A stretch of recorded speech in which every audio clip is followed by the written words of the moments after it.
Good morning, all of our wonderful Champion School of Real Estate friends, students, whether it's real estate, loan, appraisal, inspection, business etiquette. We welcome you to our exciting interview. Today, I am so happy to have Jason Vitorino. He is managing partner with Strive. It's a commercial company. It's a commercial company that specializes in retail transactions. And hello, Jason. How are you today? Good to see you. Great to see you, Rita. Thank you for having me. I really appreciate speaking with you this morning. I just want to tell our students that it's fun because I know you personally. I am so happy to be able to say you live close to my wonderful daughter, Kimberly Didelowitz, and her husband, Kevin, and Caden. And it's just been so very kind and thoughtful and generous how you and your family have given to our Live Like Knox Foundation. And as most our students, everyone knows the Live Like Knox Foundation is the Champion School of Real Estate charity foundation of choice, and based on my sweet, wonderful 12-year-old grandson who passed away about 10 months ago. And my smart, wonderful family, Kimberly, Kevin, put the Live Like Knox Foundation together. And you and your family have been one of many that have been so kind, so very thoughtful. And yet your generosity of you and your wife, Elisa, have just been amazing. And before I finish on this personal note, I also want to say it's also fun for me because I know that Knox so much liked your daughter, Skylar. And it's really hits us so hard to have great friends that are so kind. So thank you so much. Well, thank you. And we just love being a part of the foundation. We're fortunate enough to be in a situation where we can give back. And what you and Kim are doing with commercial real estate and also with the foundation is changing lives. So kudos to y'all for educating and allowing people like me to change my social economic place in life and also provide to my family. But equally and more important is to give back to the community. And so my wife and I realized that, and we pick, as you mentioned, charity of choice, and Live Like Knox Foundation is a priority for us, and we're going to continue to give as much as we can to that foundation. So congratulations to you and Kim, because the foundation, and Kevin, what you guys are doing is really changing lives. Thank you, Jason.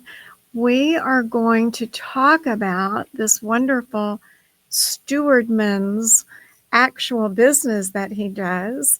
And you are a great steward, and thank you for that again. Your background is just incredible. And of everything that I read about you, because on a personal level, I know about you, I know that we share one mutual thing. We both own a goat, which is strange. I have my 2 goats out in Brenham, Texas, and they're just like little pets.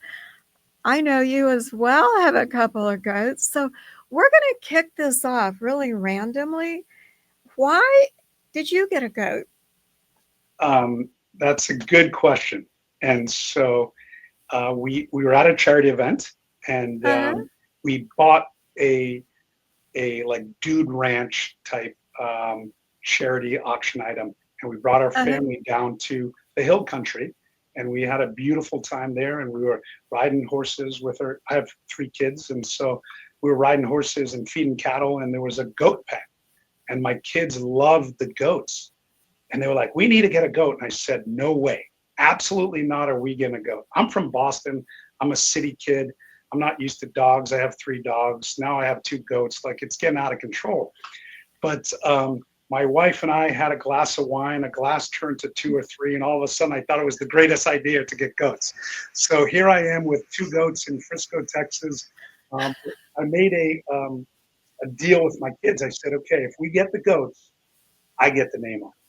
So we have two goats, and because I'm from Boston, I named the two goats Brady and Gronk after the New England Patriots, Oh, Tom yeah. Brady and Rob Gronkowski. So Brady and Okay. Gronk are our two goats, and we're living a good life in Frisco with the goats. That is, those are great names. Mine are Kenny Rogers and Dolly Parton. A Oh, little different. amazing. That would be an Well, amazing speed round conversation at the dinner table. I know you you're love right. speed rounds, and I love You're speed rounds and right. going around to get to know people. And so, what are It the name of is. your goats? I wanted our students to get to know you a little better. And I think talking about goats, they're right now laughing away. Um, we're all over the state. We're also all over the globe right now with Facebook and then YouTube tomorrow. This will be on YouTube. And then the podcast the day after. But I want to kind of start back because you absolutely have been amazing in your career. You have closed over $3 billion in transactions. And students, I want to say again, 800 transactions valued over 3 billion is incredible. And I don't even have to say that, they all know it. And I say that to get their attention because as you said, you grew up in Maine. I also remember reading you were the captain of the University of Maine hockey team. And so I know that you have a little bit of connections, maybe that you've kept up with on the athletic side. But for a guy from Maine to end up in Frisco, Texas, if not Dallas, Texas, and being the managing partner of Strive, how in the world did that all come together? Did you have a defining moment about going into commercial real estate? Um, Actually, no, it was fortuitous. And so I actually grew up in Boston, but I went to school at the University of Maine. So I went to school in Maine. And then after college, like you said, I played hockey. And so I either could go try to play pro hockey in minor leagues, or my dream was to be a doctor. So I went back and took a post certificate in pre-medicine, and I was going to be a doctor. And I was waitlisted at the University of Massachusetts. So I had a year off when I retook the MCATs, and I had a year off. So I was actually dating a girl from New York. And so I'd go to New York every other weekend. And I tried to move to New York and get a pharmaceutical job, and I couldn't do it. And she tried to move to Boston, and she couldn't do it. And so we met in the middle, Dallas, Texas. And so I say that tongue in cheek, but she was originally from Dallas, and we came to visit her family, and it was like 78 degrees in January. And I think there was about 4 feet of snow in Boston. So she's like, why don't we move to Dallas?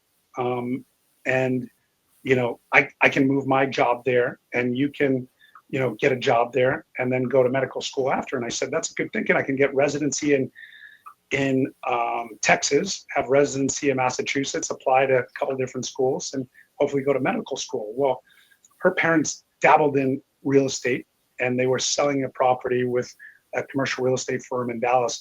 And they were like, this kid is moving to Dallas with my daughter. Like, the next step is probably marriage. So we don't want him to be broke for the next 10 years of his life. He needs to get into real estate. And so, I you know, love it. I said, okay, perfect. I can go into medical school interviews in about a year and say, I really tried business, and that wasn't my passion. That wasn't my love. And my love is medicine and helping people. And that's what I want to do. So I got in the commercial real estate business, and I got in my foot in the door. And then after about a month, I realized how much money people were making. And I realized that my true passion wasn't medicine, but it was to build wealth. And so I said, this is something I want to do. This is something I think I can do. And then I just put my head down, and kind of the rest And is did. history. 21 years later, I'm still in the business. I own my own company, and it's just been, wonderful. And Dallas has been tremendous, or Texas has been unbelievable to me, and so has the Right. commercial real estate world. You could not have chosen a better state or a better city to have jumped into real estate. I agree. And you are such a personable guy that most definitely sales is right up your alley because you're believable, you're kind, you're ethical, and people just like you. And I'm saying that from what I've observed, just getting to know you in a short time. I want our students to also know you've like earned 7 Chairman Club awards, 12 National Achievement Awards, 13 consecutive sales recognition awards, but also the big part, launching your own company. And I think you brought in sort of another team and then you put it together to have your Strive. Is it Strive Realty or Strive Real Estate Associates? What is it? Yeah, it's just Strive, all Just capital Strive. letters. However, when people are talking, they usually add in real estate at the end. So we have a DBA Okay. of all of the above. So Strive, Okay. Strive Real Estate, Strive RE, Strive. So, but we picked the name Strive. Well, we have about, I'm going to say, 1,000 people watching you right now, and maybe more. But in that group of people, they're wondering how in the world did this nice man get started? Now, I understand your in laws thought, well, he needs to make some money, so let's get him into real estate. But that being many years ago, do you think back to how you actually started? Any particular tips of the trade that you can share with our students? Yeah. So, well, two things. They're not my in-laws because she moved back to Oh, Manhattan oh, after I'm about two sorry. months. No, it worked out perfect because I'm happily married with 3 kids and 2 goats. So, um, the beauty of that, I'm a big believer in things happen for a reason. And so me meeting her and moving to Dallas, that would have never happened to me. Like if you're from the Northeast, you need a visa to leave the Northeast, and so for me coming to Dallas was, my friends threw me a party and they were asking me questions like, "Are you going to ride your horse to the office?" And Of course. we don't realize there's life outside of the Northeast, and I would never move back. I mean, Dallas is home, Texas is home, and so, but the reason why I told you that we broke up is because I literally didn't know a soul here, and I the only thing I could do was to work. And so I'm a big believer in everything happens for a reason. And so when that happened, I didn't have a TV at my house because I didn't want to go back to my house, and I really said, this is not a job, this is a career. And so I'm going Wow. to spend as much time as possible to really master my craft. And I read a book by Malcolm Gladwell called Outliers. And basically, the theme of it is you have to have 10,000 hours to be an expert at something. So if you work 2,000 hours a year, it's going to take you 5 years to be an expert in the industry. And so I wanted to expedite that. So I was actually working 14 to 15 hours a day, 7 days a week. Again, I had no friends Nothing. here in Right. Dallas. I had no family. I had no Right. responsibilities. I You didn't have had a work. TV in my apartment. Hmm. The only thing I wanted to do was to work and to make a career out of this. And so, really, you asked, looking back, I think all of that was just tremendous how it all happened, and it allowed me to really concentrate on what I needed to do. And so I spent as much time possible cultivating relationships, building a database, marketing myself and the company that I was working for, and it all worked out. So I think that, looking back, I mean, even though I was working 14, 15 hours a day, 7 days a week for the first couple of Hmm. years, if I could even work a little bit more, that's probably one of the only things I would have changed. But other than that, I think I was just fortunate that I got into the real estate in 2003. I was fortunate I was in Dallas, Texas, and the market from 2003 to about 2008, before the financial collapse, was just tremendous. And It so I was was. really fortunate how things worked out. It was. I tell all of our students I feel really fortunate because I've gone through 4 cycles. And going through down cycles, there's always eventually an up cycle. And people will say you feel fortunate you were in a down cycle. It's just because it gives me the understanding that sales may be down today or this year, but I know that they're going to eventually come back up again. And as well, just to tag on to what you said, so many of our new people will ask, how many hours a week do I need to plan to work? And I love your answer. If somebody said that to you, yours was, I just worked and worked and worked in order to launch my career. You obviously took it as a career. And during that time period, I can't imagine that you weren't just doing a lot of cold calling, you weren't doing a lot of self reflection. Um, were there any agents out there, brokers that you sort of noticed that maybe you used as a mentor, or you just basically parroted what they did? Yeah, definitely. And so when I started to work for a company, they were private at the time, and then they went public. And so the regional manager there told me, he said, "Hey, don't look around in just the office. Look at the top 20 in the company." And they had, 1,400 agents in 85 offices Wow. all over the country. And Hmm. so I, was fortunate enough to go on the President's Club or the National Achievement Awards my first year that I was in the business. And I started looking at the top producers and just trying to pick their brain and try to be around them and be a sponge to see what they did and how to replicate that. And I'm not a huge reader. I didn't grow up reading. My dad is an Hmm. immigrant from Brazil and barely speaks English to this day. I mean, he speaks Hmm. English, but it's broken. And my mom, was pregnant and had two kids by 18, so she just got her GED. So we weren't taught to read just at a young age. But when I got in this business, I started reading, and I started reading a lot. And I started reading books about successful people. And I started to take little nuggets of everything that I saw, whether read the Jack Welch or read about Starbucks and how that was a dominant company, or John C. Maxwell and about leadership. And I started taking a lot of those things and trying to incorporate that into myself. So I've always been really self-reflective and how I could improve, how I could grow.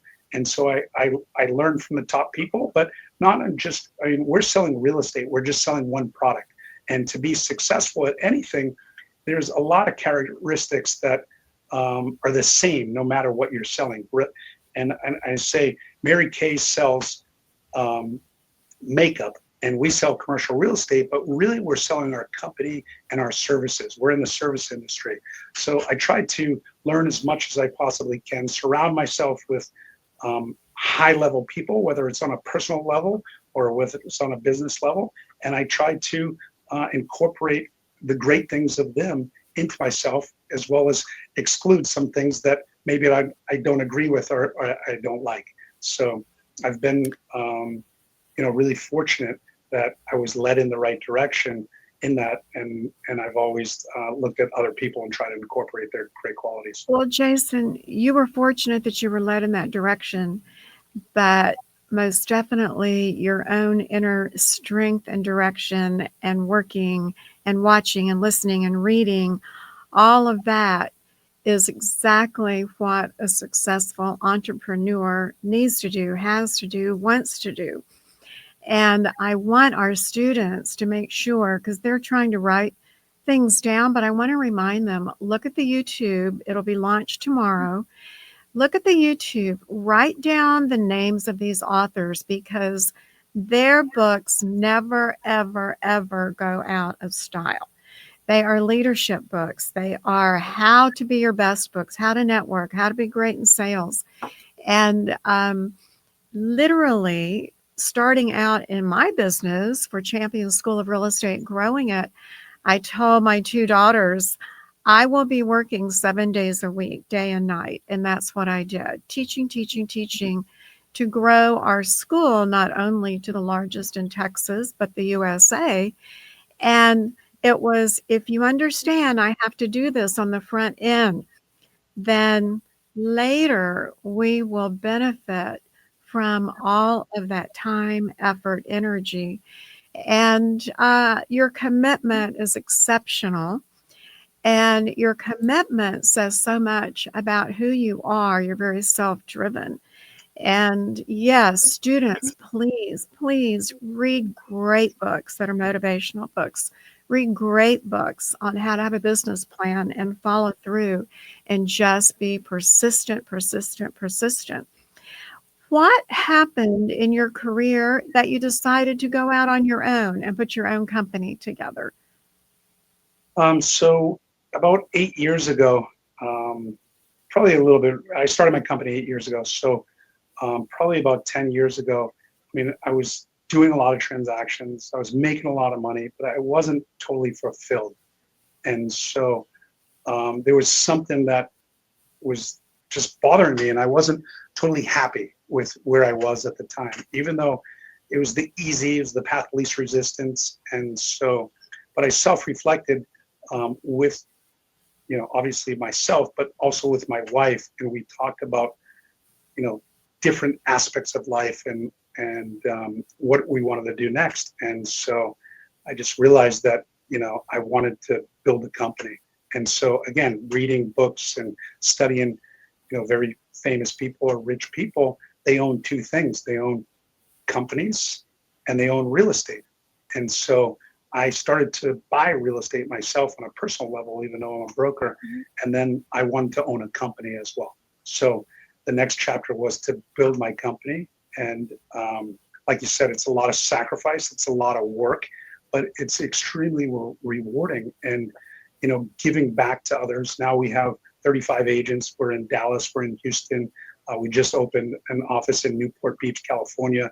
And to see some of these guys that have been working for us for 5, 7, 10 years, and to have nothing, and then all of a sudden buy their first car, and then buy a first house, and to get married and to have kids, that is So truly fulfilling. so fulfilling. And so this company was always more than just about me and my business partner, Jennifer Pearson. It was about everybody. And so we are trying to change how commercial real estate is done. So usually in investment sales, the name of the company is the individual that owns the company. Well, we said from the very beginning, this is bigger than us, and we're not going to name it the Vitorino Group or the Pearson Group or what have you. We're going to come up with a name that's just kind of unique. But if you look at all our competitors, Marcus and Millichap, CBRE, Matthews, Sands, they all name it after one guy and or two guys, and that's what it's all about. We're very different. So I have a sports background, and we're about team and building teams, and we're very collaborative and cooperative, and everybody gets paid on every single transaction that happens, whether it's in the retail team or the industrial team or the office team. And so we wanted to change how things were. And so we started this company, and it's been a huge blessing, and it's rewarding. So don't get me wrong, there's a lot of challenges, there's a lot of obstacles, there's a lot of sacrifice, but it's for the greater good, and we do see that, and we keep driving You forward. know, Jason, I did a similar thing starting Champions School of Real Estate. I thought, I'm not going to name it Rita Santamaria School of Real Estate. It has to have a national name. And what's better than champions? I mean, everybody wants to be a winner. And yet, starting the first campus in Houston, Texas, north of town, there was the Champions Golf Course. I had the worst time trying to convince people it's not just a school near Champions Golf Course.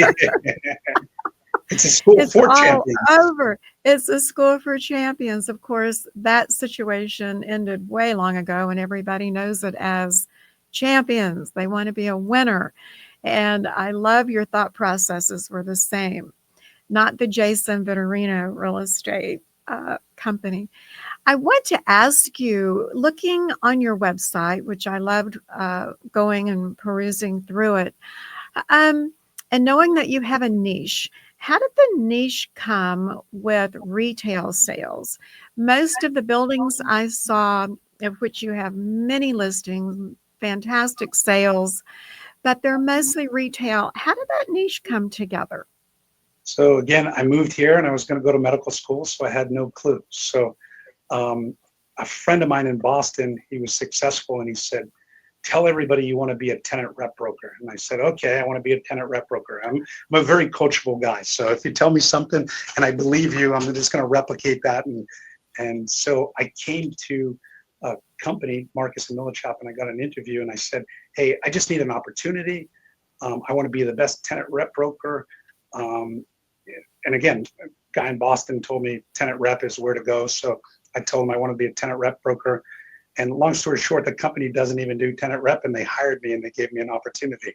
So Oh, wow. I got into commercial real estate, and then my foot was in the door, and the regional manager said, "Hey, you should go into retail." And I think they just needed to hire a guy in retail. So I was like, "Okay, perfect. I'll go into retail." Well, that And was so, meant to be.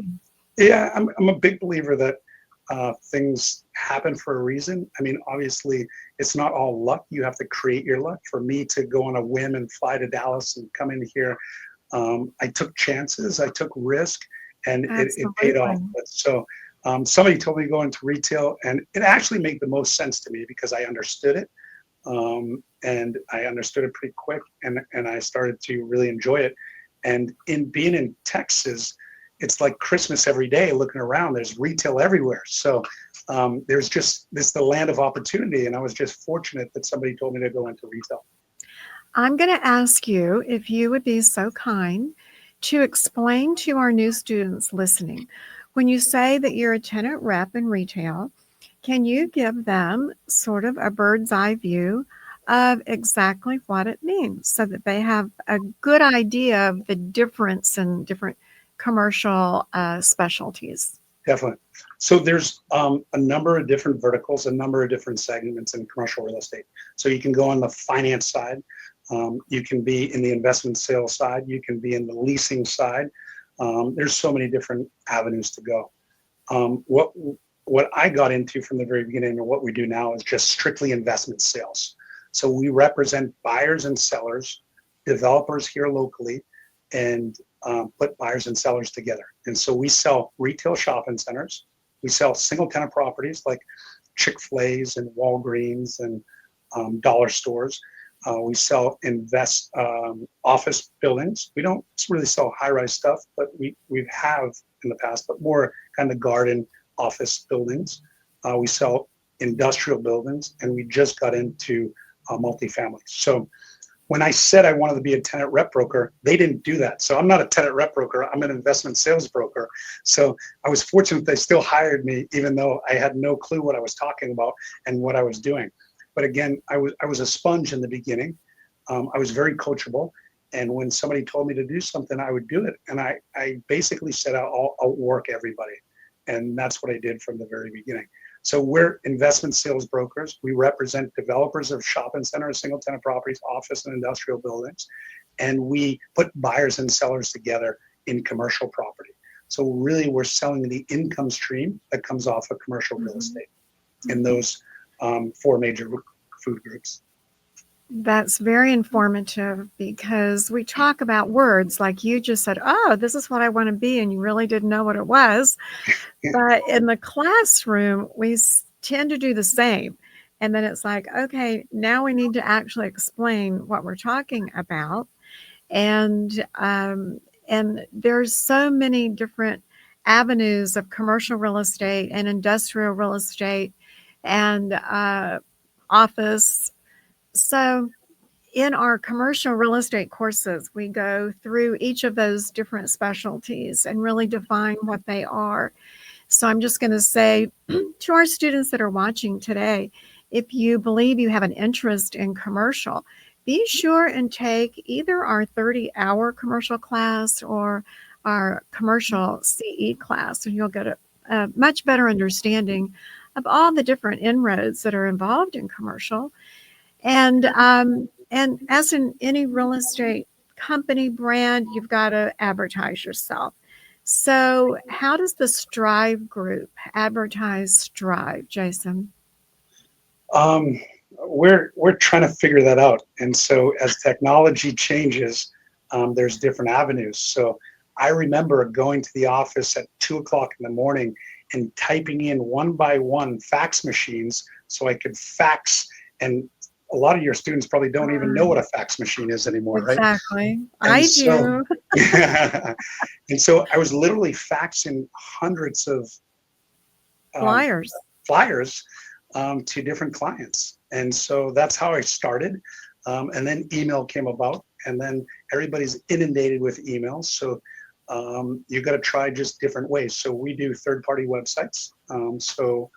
We have our own website where we put our listings, but there's third-party websites like CoStar and Crexy and several others.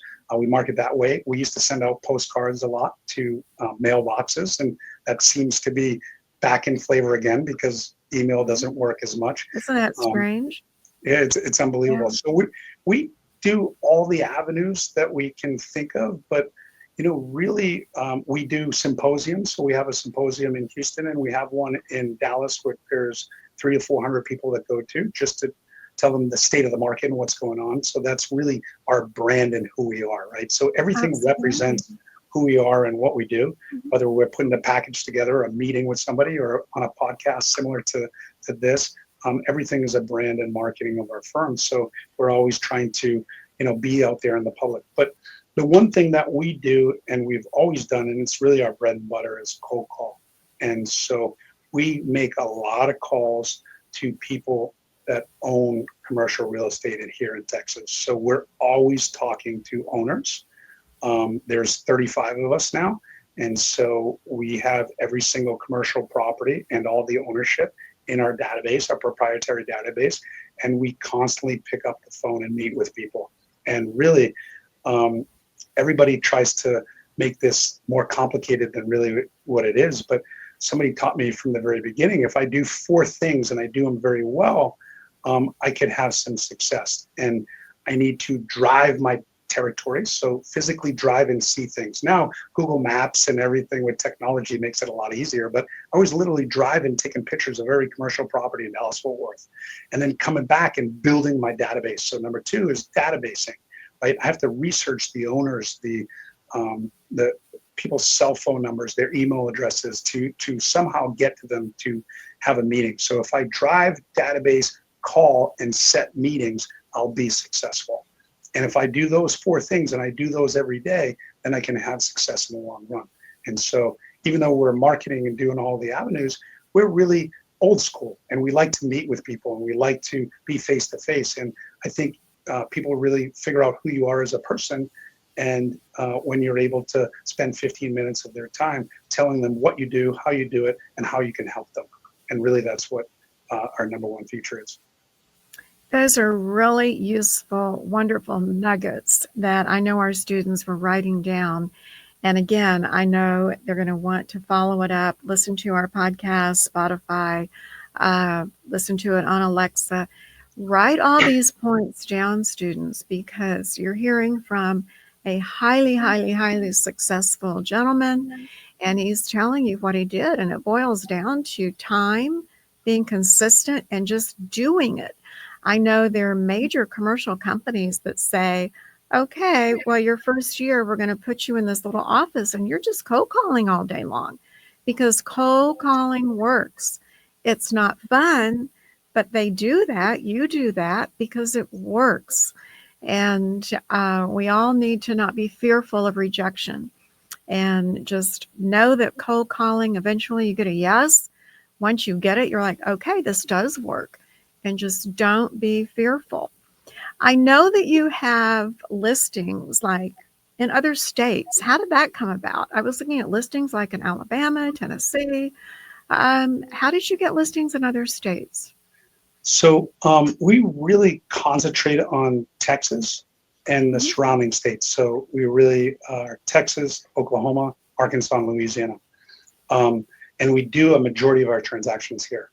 But we travel with our clients. So, for example, I represent Christian Brothers Automotive out of Houston. So a Okay. private company out of Houston.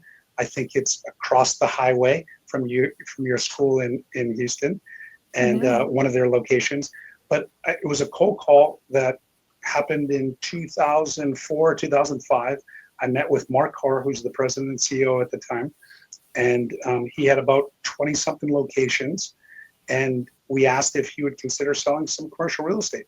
And so he said yes, and we built a relationship. And now, fast forward 17, 18 years later, I've sold 240 of them, and Wow. probably in 35 different states. So it's things like that where our clients here Mhm. locally, but they also have real estate throughout the country. And so we don't target stuff in New York or Miami or LA, but we travel with our clients. And if we can help, we're definitely going to help. Otherwise, we refer to somebody if we can't help in that specific product or that specific That state. relationship was just built so randomly and ended up exploding. And that's what we also tell everyone. Every phone call, every connection on communication could be that investor or that homeowner that just is so absolutely trusting for you and with you that they give you lots and lots of business. And we never know when it's going to happen, who it's going to be. So we just have to treat everybody as though they are that superstar client. And you have obviously done that very, very well. Thank you. What would you tell a brand new person starting out? Like, what would be the best thing for them to do if they have an interest in what you're doing? Number one, go to Champion School of Real Estate and get your license. That's the Okay, first thank thing I you, would tell them. Jason. And then, secondly, you just have to really figure out if this is for you, right? So it doesn't make you a bad person if real estate's not for you, but there's a lot of work that goes into this. There's a lot of sacrifice and dedication. So it's really choosing a career. This is not something that you really dabble in. It's either you build a career or you go get a job. And so you really have to understand that.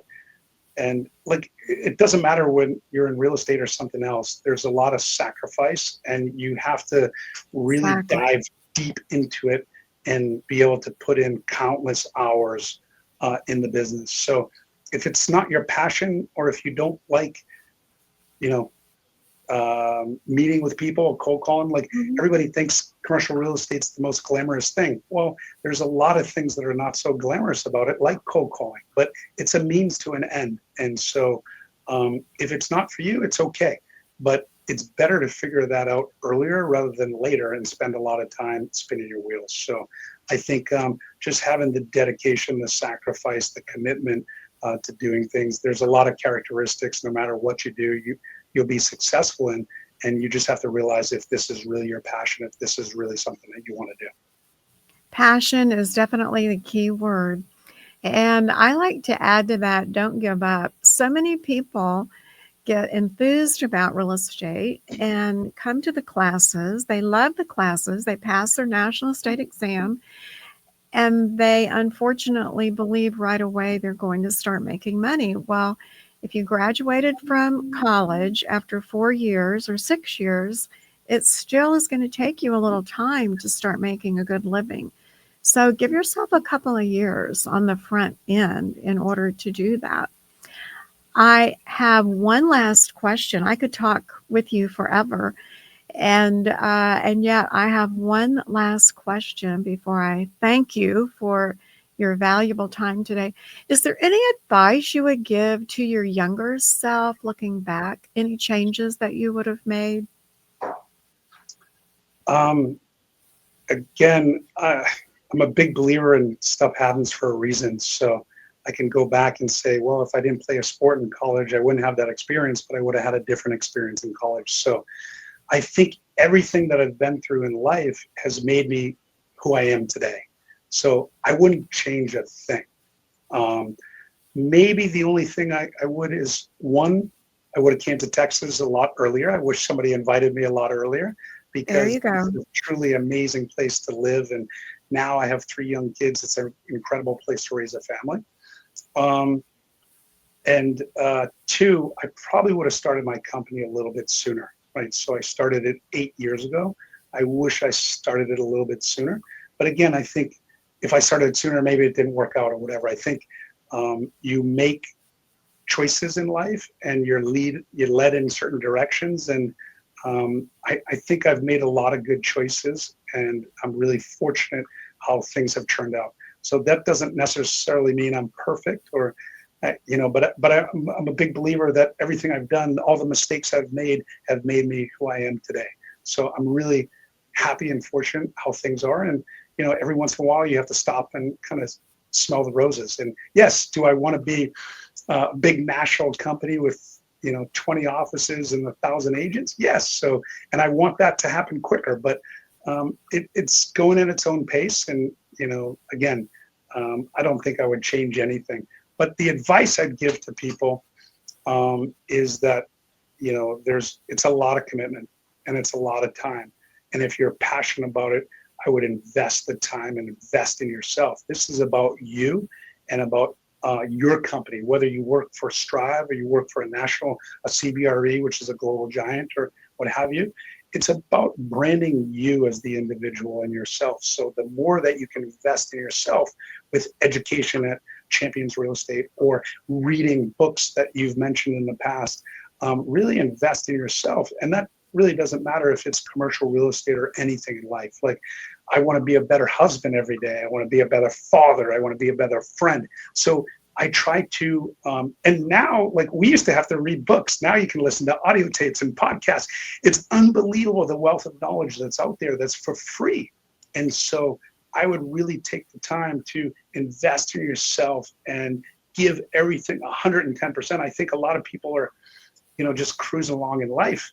And I think you really have to make a mark, add value to your friends, add value to your clients, add value to your significant other, to your kids, right? Be present and all that stuff.